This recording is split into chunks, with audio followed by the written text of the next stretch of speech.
এক গ্রীষ্মের দুপুরে একটি বালক গরমে ক্লান্ত হয়ে একটি বড় গাছের নিচে বসে বিশ্রাম নিতে লাগল। গাছটি ছিল ছায়া দেওয়া এক বিশাল বটগাছ।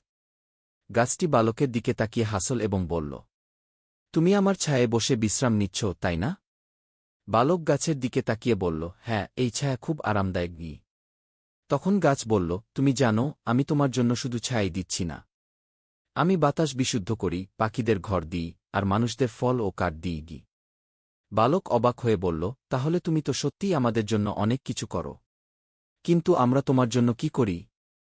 গাছ মৃদু হেসে বলল, অনেকে গাছ কেটে ফেলে, প্রকৃতিকে ক্ষতিগ্রস্ত করে। কিন্তু যদি তুমি গাছের যত্ন নাও, আরও গাছ লাগাও, তবে পৃথিবী আরও সুন্দর হবে। বালক গাছের কথা শুনে ভাবল, আমি প্রতিজ্ঞা করছি, আজ থেকে আমি গাছ কাটা বন্ধ করব এবং আরও গাছ লাগাব। গাছ খুশি হয়ে বলল, তাহলে প্রকৃতি তোমাকে অনেক কিছু ফিরিয়ে দেবে। শিক্ষা, গাছ ও প্রকৃতি আমাদের অনেক কিছু দেয়। আমরা যদি তাদের যত্ন নিই, পৃথিবী আরও সুন্দর হবে।